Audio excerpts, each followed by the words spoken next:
Classé monument historique en 1965, propriété des amis de l'association du Fort d'Ambleteuse depuis 1967.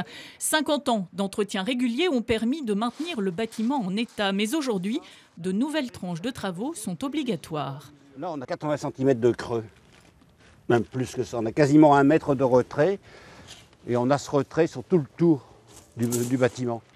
Et le tour fait 80 mètres. Cette partie de 120 000 € est d'ores et déjà financée par l'État, le mécénat et la Fondation du patrimoine. Mais la réfection se niche également ailleurs. Il faut ensuite remonter le rempart ici.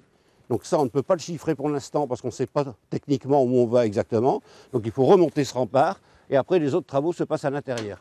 Boucler un budget global de 400 000 € environ, la clé de la réussite. En plus des subventions, l'association lance une souscription via la Fondation du patrimoine. 50 000 € sont espérés pour préserver cet héritage architectural à la vue imprenable. Les 2 alignements de pieux en bois, c'est les digues de Louis XIV qui permettaient d'avoir un chenal d'accès à l'estuaire. Au premier étage, stalactites et stalagmites sont signes d'infiltration de l'eau qui provient de la terrasse sommitale, jadis poste de tir sur les mâts des bateaux. Là encore, 120 000 €.